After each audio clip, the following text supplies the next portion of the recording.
अस्सलाम वालेकुम students. This is your teacher Farzan Ahmad.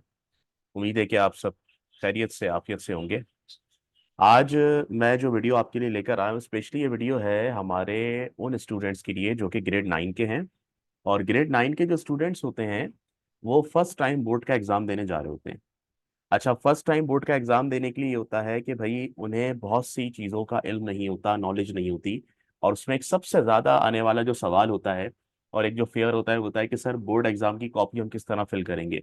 हमने तो आज तक कॉपी देखी नहीं है, तो मैंने सोचा आज आप लोगों को कॉपी भी दिखा देते हैं कैसी होती है आंसर शीट, और उसको फिल करने का तरीका भी सिखा देते हैं। देखिए, आंसर कॉपी जो होगी, आंसर शीट जो आपको दी जाएगी वो कुछ इस तरह की होगी दिखने में, ठीक है। और सबसे ऊपर इसमें जो है वो सीरियल नंबर होगा। जैसे कि मैंने एक फर्जी तौर पे एक नंबर लिखा हुआ है 195341। कोई भी नंबर हो सकता है। तो आपने सबसे पहले क्या करना है, जब आपके हाथ में कॉपी आएगी ना, तो आप चेक करें सीरियल नंबर लिखा हुआ या नहीं लिखा हुआ। ठीक है। अगर सीरियल नंबर मिसिंग है तो वहां इन्विजिलेटर भी आपको यही इंस्ट्रक्शन देगा कि भाई आप अपनी कॉपीज पर सीरियल नंबर देख लें सबके है कि नहीं। अगर इनकेस नहीं होंगे तो आप अपनी कॉपी चेंज करवाएंगे, ठीक है। अच्छा, इसके नीचे रोल नंबर का ऑप्शन है बेटा।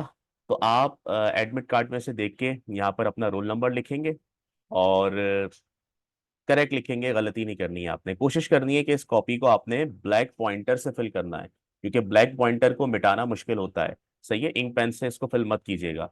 तो देखें, सबको अपने रोल नंबर याद भी हो जाते हैं एग्जाम के लिए जाते जाते। वैसे आप देख कर लिखिएगा तो ज्यादा बेहतर है। जैसे मैंने यहाँ पे लिख दिया है एग्जाम्पल के तौर पर 123456। ठीक है, कुछ भी आपका जो भी रोल नंबर होगा वो आप यहाँ पर लिख लेंगे। अच्छा, नेक्स्ट जो लाइन है ना वो ज्यादा अहम है। उसमें लिखा हुआ है मीडियम ऑफ आंसर, और नीचे उर्दू में लिखा हुआ है जवाबात किस जबान में तहरीर किए गए हैं। अच्छा, अब इसमें बहुत से बच्चे कहते हैं, मीडियम से उनके जहन में आता है कि वो इंग्लिश मीडियम स्कूल में पढ़ते हैं तो इंग्लिश ही लिखेंगे यहाँ पर। नहीं, अगर आप उर्दू का पेपर दे रहे हैं तो आप यहाँ उर्दू लिखेंगे। ठीक है। आप 10th क्लास में सिंधी का पेपर देते हैं तो आप यहाँ सिंधी लिखेंगे। कहने का मतलब यह है मीडियम ऑफ आंसर, जवाबात किस जबान में तहरीर किए गए हैं। यानी आपने ये बताना है कि आप जो आंसर दे रहे हो कॉपी के अंदर वो किस लैंग्वेज के अंदर दे रहे हो। तो अब मिसाल के तौर पर अगर हम मैथ्स के पेपर की बात करें तो मैथ्स का पेपर आप इंग्लिश में देते हैं, तो लिहाजा आपने यहाँ पे लिख दिया इंग्लिश। उर्दू का पेपर दे रहे होगे तो क्या लिखोगे यहाँ पे, उर्दू लिखोगे। ठीक है। आगे लिखा हुआ है नेम ऑफ एग्जामिनेशन। एग्जाम का नाम क्या है आपका, 9 क्लास वालों के लिए जो एग्जाम है उसका नाम है SSC पार्ट 1, SSC पार्ट 1। ठीक है। उसके बाद ग्रुप, आप अपना ग्रुप लिखेंगे। साइंस ग्रुप के हैं साइंस लिखेंगे, जनरल ग्रुप के हैं जनरल ग्रुप लिखेंगे, जो भी आपका ग्रुप है। ठीक है। उसके बाद सब्जेक्ट है, सब्जेक्ट यानी किस चीज का पेपर देने आए हैं आप। मैथ्स का पेपर देने आए हैं आप तो आप लिखेंगे मैथमेटिक्स। सही है। अच्छा, फिर उसके बाद है पेपर।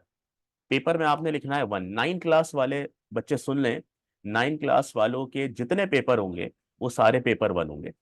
बाद बच्चे कंफ्यूज हो जाते हैं, वो कहते हैं भाई मैं पहला पेपर देकर आया कंप्यूटर का, आज मेरा दूसरा पेपर है मैथ्स का तो मैं पेपर 2 लिखूंगा, मेरा तीसरा पेपर है आज उर्दू का, मैं पेपर 3 लिखूंगा। नहीं बेटा, आपके सारे पेपर 1 कहलाते हैं। देखिए ऊपर आपने क्या लिखा है, SSC पार्ट 1।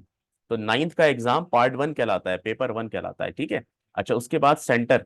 तो सेंटर आपका जो भी होगा वो आपके एडमिट कार्ड पर भी मेंशन है। अब वो आप देखकर लिख लीजिएगा, और वहां पे जब आप बैठे होंगे एग्जामिनेशन हॉल में तो ज्यादातर ऐसा होता है कि आपके लिए आसानी की जाती है, बोर्ड पर लिख दिया जाता है। वो लोग स्कूल वाले जो होते हैं वो नाम लिख देते हैं उस स्कूल का, तो आपने उस स्कूल का करेक्ट नाम लिखना है। आप जिस स्कूल में पढ़ते रहे हैं उस स्कूल का नाम नहीं लिखना। आप जिस स्कूल में बैठकर एग्जाम दे रहे हैं आपने वहां का नाम लिखना है। तो एक मिसाल के तौर पर मैंने यहाँ लिखकर दिखा दिया है। जैसे अगर मैं एग्जाम दे रहा हूं और मैं बैठा हुआ हूँ उस वक्त GPSS नॉर्थ कराची में, तो मैं उस जगह का नाम लिखूंगा, उस सेंटर का नाम लिखूंगा। उसके बाद डेट की बात कर लें, मिसाल के तौर पर मैथ्स का पेपर हमारा 18 मई को आ रहा है तो हम डेट डाल देंगे 18 मई। जिस डेट को जो पेपर है वो आपने लिखना है। फिर उसके बाद एक और चीज है, एक और जगह डेट लिखनी है नीचे, वहां पे भी हम डेट लिख देंगे। अच्छा, बाकी जो सारी चीजें हैं, तस्दीकनामा, सिग्नेचर ऑफ इन्विजिलेटर, इसमें आपने कुछ नहीं करना। इसमें आपने कुछ नहीं करना, ठीक है। नीचे वाला जो पोर्शन है वो अभी मैं बताता हूँ एंड में, सीरियल नंबर और बी कॉपी वाला। अच्छा, अब लेफ्ट पर आ जाएं। लेफ्ट पर भी यही सारी चीजें हैं।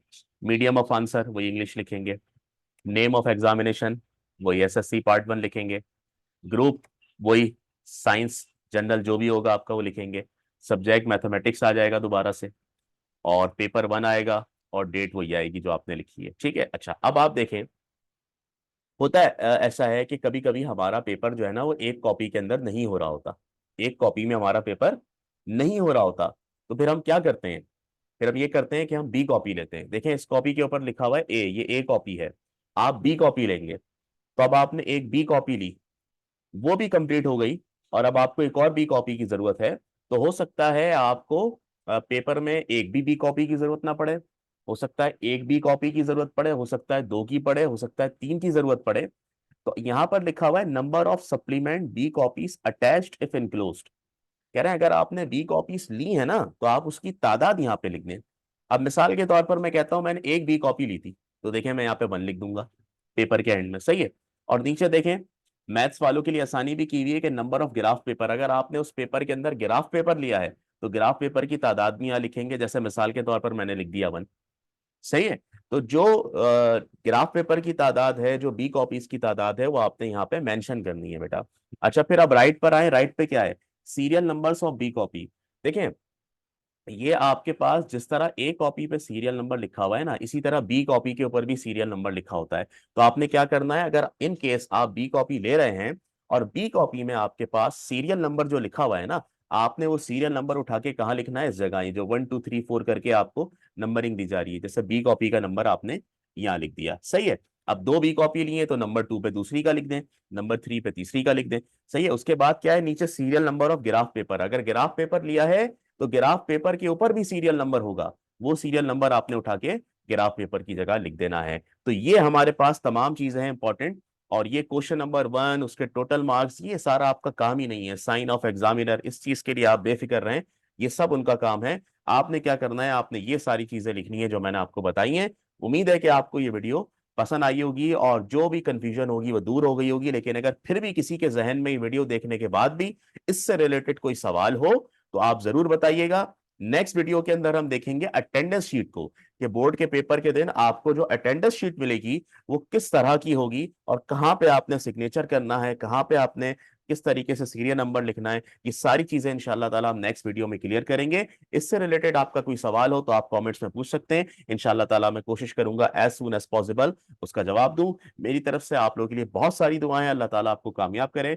Thank you so much, Allah Hafiz.